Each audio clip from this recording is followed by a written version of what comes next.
सो निर्भय सृष्टिकर्ता वाल्मीकि दयावान की जय। आप सभी लोगों को सूचित करते हुए बड़ा ही खुशी का अनुभव हो रहा है कि जैसे परम आदरणीय आदि धर्म गुरु शुक्राचार्य दर्शन रत्न रावण जी ने फरमान जारी किया हुआ है कि आज 14 अप्रैल है, बाबा साहब अम्बेडकर जी का जन्म उत्सव 129वां जन्म उत्सव है। तो इसको अपने अपने घरों में कैसे मनाना है, सुंदर सा चित्र लगा करके पुष्प अर्पण करने हैं और 11:04 में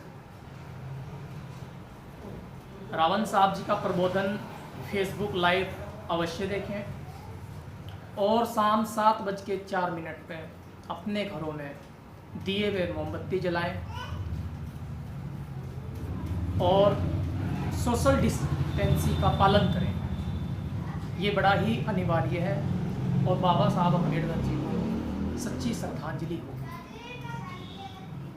महामारी के चलते। और मैं आप सभी लोगों को यही संदेश देना चाहूँगा कि बहुत लोग कभी पूछते हैं कि आप वाल्मीकि दयावान से बाबा साहब अम्बेडकर को किस रूप में जुड़ाव को देखते हैं। तो मेरा मानना यही है, मैं उनको यही बताता हूँ कि जिस ज्ञान को महात्मा बुद्ध विवेक की बात करते हैं, दुखों से मुक्ति की बात करते हैं, तो दुखों से जो मुक्ति का जो मार्ग, जो निवारण है, वो ज्ञान ही है। क्योंकि सृष्टिकर्ता वाल्मीकि दयावान कहते हैं कि तप, दान और तीर्थ से भी मोक्ष की प्राप्ति नहीं होती। मोक्ष की प्राप्ति केवल ज्ञान के द्वारा होती है। उसी ज्ञान को महात्मा बुद्ध भी लेकर के चले और आज बाबा साहब अम्बेडकर उस कलम की ओर बढ़ने को ही कहते हैं। वो जो बात करते हैं कि शिक्षित हो जाओ, वो कलम सृष्टिकर्ता वाल्मीकि दयावान के हाथ में है। वो वाल्मीकि दयावान के हाथ की जो कलम है वो शिक्षा का प्रतीक है। बाबा साहब अम्बेडकर ने भी अपने जीवन में कलम को धारण किया और दलितों की जो गुलामी की जो बेड़ियां हैं, वो भारतीय संविधान लिख करके तोड़ दी हमेशा हमेशा।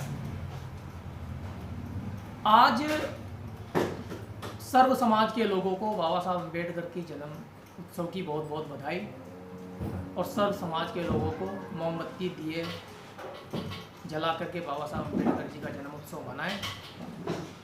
और एक चीज़ और, जैसे कि आज फेसबुक और व्हाट्सएप और सोशल मीडिया के माध्यम से लोग सृष्टिकर्ता वाल्मीकि दयावान पे टिप्पणी करते हैं। वो कहते हैं कि रामायण काल्पनिक है।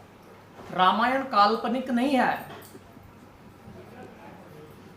ये सुप्रीम कोर्ट ने डिक्लेयर कर दिया कि जिस टाइम अयोध्या में राम के मंदिर के बनाने की बात आई, तो राम मंदिर बनाने के लिए सबूत तौर पे वाल्मीकि रामायण को सुप्रीम कोर्ट के जजों ने पेश किया गया।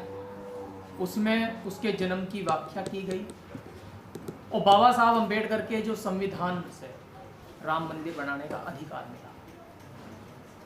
बहुत सारे बौद्धिस्ट वाल्मीकि दयावान पे टिप्पणी करते हैं। आज उनको कहीं ना कहीं अपना दिमाग यूज करने की जरूरत है, क्योंकि गौतम बुद्ध की जो माता माया अपने पति सूर्योधन से कहती हैं कि यदि मुझे कोई बच्चा पैदा हो तो वो लवकुश जैसा हो।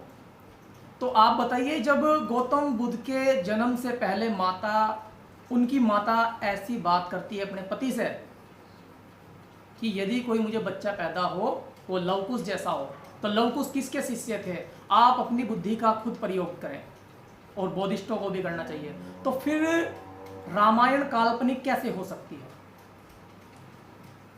महात्मा बुद्ध ने जो विवेक की बात करते हैं, जो ज्ञान की बात करते हैं, वो उसी रामायण पावन योग वशिष्ठ में लिखा हुआ है वाल्मीकि दयावान ने। कि तप, दान और तीर्थ से भी मोक्ष की प्राप्ति नहीं होती। मोक्ष की प्राप्ति केवल ज्ञान के द्वारा होगी, जिसको बाबा साहब अम्बेडकर ने भी कहा है कि शिक्षित हो जाओ।